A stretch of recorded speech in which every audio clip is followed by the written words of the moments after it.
easy go.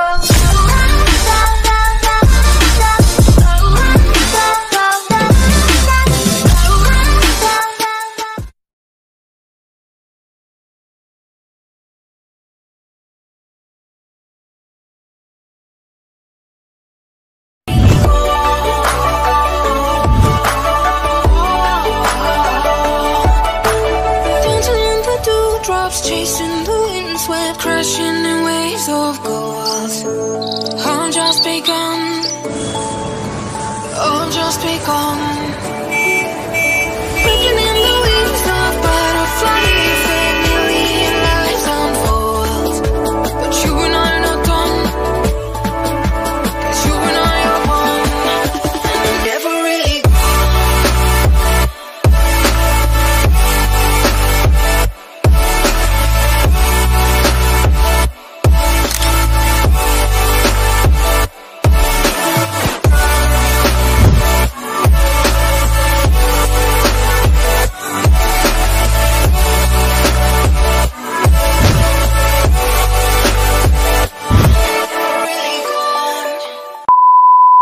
Oke guys, kita ada sekarang di Museum Bala Putra Dewa. Oke, sekarang kita menuju rumah Limas.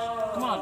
Ini kita akan membahas rumah Limas dan asal usulnya rumah Limas. Oke, Pak, jelaskan Pak asal usul dari rumah Limas ini. Oke, akan saya jelaskan. Rumah Limas ini merupakan rumah tradisional Palembang yang seluruh bagainya terbuat dari kayu. Sesuai dengan namanya, rumah Limas mempunyai bentuk limasan dengan gaya panggung. Fondasi rumah Limas terbuat dari kayu ulen. Pemilihan kayu ini bukan tanpa sebab, ingat kayu ini ulen ini mempunyai struktur yang kuat dan tahan air dan tahan lama. Terus Pak? Terus rumah Limas ini merupakan budaya khas Palembang dan memiliki filosofi yang mendalam. Dari setiap kayu-kayu yang terbuat Dari rumah ini ya Pak? dari rumah ini, bisa kita lihat di belakang ini merupakan tingkatan pertama dari rumah Limas yang disebut dengan Trenggalung. Trenggalung merupakan ruangan yang difungsikan untuk menerima tamu jika pemilik rumah sedang mengadakan hajat. Bisa kita lihat di situ, itu adalah ruang pertama. Ruang kedua setelah Trenggalung adalah ruang jogan, Pekiji. Tingkat 2 ini diperuntukkan bagi anggota keluarga pemilik rumah yang berjenis kelamin laki-laki. Masuk lebih ke dalam ke kinjing. Tingkat 3 lebih memiliki privasi ketimbang ruangan sebelumnya. Hal tersebut terlihat dari adanya penyekat ruangan. Ruangan tingkat 3 ini hanya digunakan oleh tamu undangan khusus ketika pemilik rumah sedang mengadakan hajatan.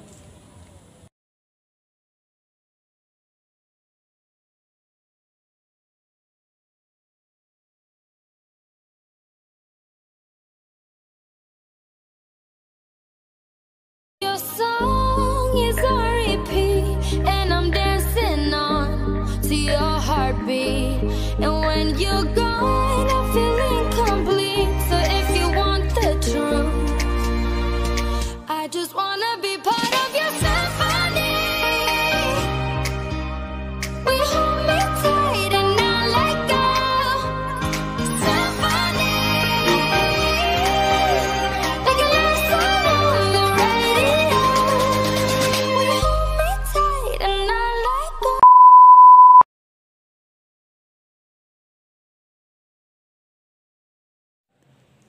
Pak, ini kalau boleh tahu, kalau dari mana itu? Dari kerajaan mana?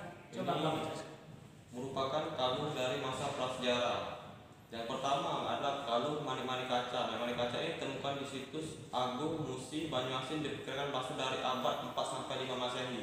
Manik-manik yang berbentuk silinder dan bulat dampak berwarna merah kusam, sedangkan yang berbentuk cakra warna mutilasi terlihat dari ciri-ciri manik-manik tergolong jenis manik-manik Indo-Pasifik. Fungsinya sebagai perhiasan badan. Kalau yang kedua merupakan manik-manik kaca. Manik-manik kaca ditemukan di situs Agung Musi Banyuasin, diperkirakan berasal dari abad 4 sampai 5 Masehi.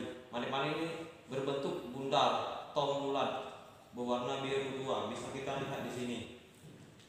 Dan istilah tong diduga sebagai bentuk yang lebih tua. Dilihat dari ciri-ciri manik-manik ini tergolong jenis manik-manik Indo-Pasifik. Fungsinya sebagai perhiasan badan pada masa kerajaan Praswijaya dahulu. Sedangkan yang ketiga ini merupakan manik-manik kaca. Manik kaca ini ditemukan di situs Karangagung, Musi, Banyuasin. Diperkirakan berasal dari abad 4-5 Masehi. Manik-manik ini terdiri dari atas dua jenis warna bentuk yang berbeda, warna merah, warna kusam, bentuk silinder, dan warna kuning masih terdiri dari bentuk bulat, cincin, bulat, dan lumpak, dan silinder. Yang keempat, manik-manik kaca emas. Manik-manik kaca emas ini juga ditemukan dari situs Karangagung, Musi, Banyuasin. Diberikan berasal dari abad 4-5 Masehi. Manik ini disebut jenis gold in glass, yaitu jenis yang berkualitas yang sangat bagus. Dan sedangkan yang kelima merupakan manik-manik batu karnelian. Manik-manik ini ditemukan di situs Karangagung, Musi, Banyuasin. Diperkirakan berasal dari abad 4-5 Masehi juga. Manik ini dibuat dari suatu batu karnelian. Itulah jenis-jenis manik peninggalan zaman masa Praswijaya dahulu. Then you came and you cut me loose. Was solo singing on my own. Now I can't find a key without you. And now your song is on repeat. And I'm dancing on to your heartbeat. And when you're gone, I feel incomplete. So if you want the truth, I just wanna be part of your symphony. We hold me tight and not let go. Symphony, like a love song on the radio. We hold me tight and not let go. Sebagai sebuah kerajaan, sebagian besar penghasilan Sriwijaya berasal dari perdagangan dan cukai. Selain sebagai negara pengimpor, Sriwijaya juga sebagai negara pengekspor, antara lain ke Arab, berupa hasil hutan, kayu gaharu, cendana, kemenyan, kapur barus, eboni, dan gading gajah, hasil tambang, timah, dan emas, dan hasil bumi, rempah-rempah. Sedangkan Pak, coba jelaskan Pak, ini barang dari mana ya? Ini adalah barang-barang pada perdagangan pada masa Sriwijaya, yaitu pada pertengahan abad ke-7 Masehi. Palembang telah dikenal sebagai ibu kota Sriwijaya sekaligus sebagai kota pelabuhan. Sebagai sebuah kerajaan, sebagian besar penghasilan Sriwijaya berasal dari perdagangan dan cukai. Terus ini Pak, ini kayak unik Pak, lihat ini kayak macam ada gajah. Ini coba Bapak jelaskan ini. Ya, ini adalah barang-barang perdagangan pada masa Sriwijaya dulu. Ini ada gading gajah, piring seladon, guci, piring seladon, mangkok seladon, dan mangkok seladon lagi. Oh, ternyata di kerajaan-kerajaan kita cukup unik guys. Ini Singing on my own. Now I can't find a key without you. And now your song is on repeat. And I'm dancing on to your heartbeat. And when you're gone, I feel incomplete. So if you want the truth, I just wanna be part of your symphony. We hold me tight and not let go. Symphony, like a love song on the radio. We hold me tight and not let go.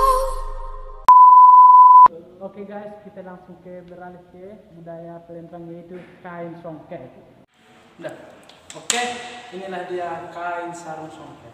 Pak, apa itu kain songket? Jelaskan.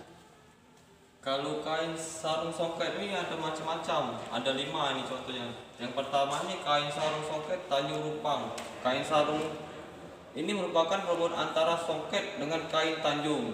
Kalau yang kedua ini adalah kain sarung songket Tanjung Rumpang, yaitu kain sarung ini merupakan perpaduan antara kain songket dengan kain tanjung. Kalau yang ketiga merupakan kain sarung songket Rumpak. Kain sarung ini merupakan perpaduan antara kain songket dengan kain tanjung. Sedangkan yang nomor 4 bisa kita lihat di sini merupakan kain sarung songket Tanjung Rumpang. Dan yang kelima merupakan kain kepudang soket Tanjung Rupang. Yang merupakan kain soket ini juga dipergunakan sebagai ikat kepudang atau tanjak hiasan kepala pada zaman prasejarah dahulu. Oke lah, baik, itu cuma dari pernyataan dari kain soket. Oke, semoga bermanfaat. Life was stringing me along, then you came and you cut me loose. Was solo singing on my own. Now I can't find the key without you. And now your song is on repeat, and I'm dancing on to your heartbeat. And when you're gone, I feel